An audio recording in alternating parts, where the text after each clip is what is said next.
Welcome back to my series, Baseball Fans, Baseball Fundamentals 101. In the last video, I showed everyone how to catch a fly ball, and this time we're going to move into the infield and try to catch infield ground balls. And much of the basics of fielding a ground ball actually occur before the ball is hit. The fielder always needs to be in their set position before the ball is hit, and because you never know where the ball is going to go. It can go over there, but you always want to be prepared to catch it if it's going to come to your area.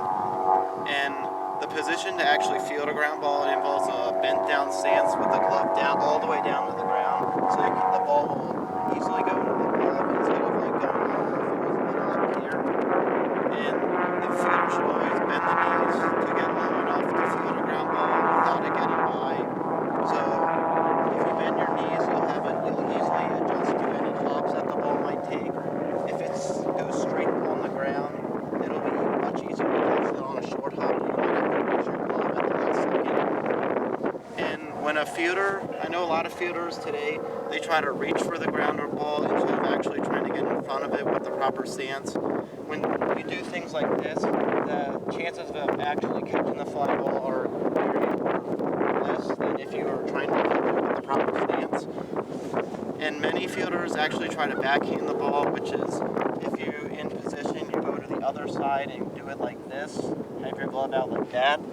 But it's easier to just field a ground ball with the glove out in front of the body, not to the side. I know if you're running the ball's about to get away, that's effective. When you have time to move to get to the ball, you always want to get into the stance to catch the ball cleanly. And fielders also should have good range and footwork to reach the ground balls that are quickly moving away from the fielder.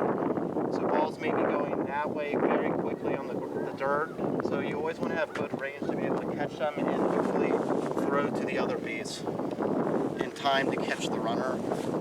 And the quicker the ball, like fielding fly balls, the quicker the ball can be fielded on the ground, the more time you're going to have to throw out the runner trying to go to first base, or if you want to get a force out at second or third.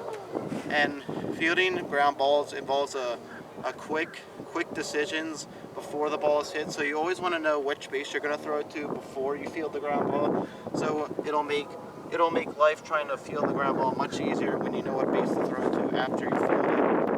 And that's why knowing where to throw the ball before the ball is hit, it'll just make it easier, and you won't have to struggle finding which base to throw it to when you catch it. You'll already have it in mind to know where to throw it.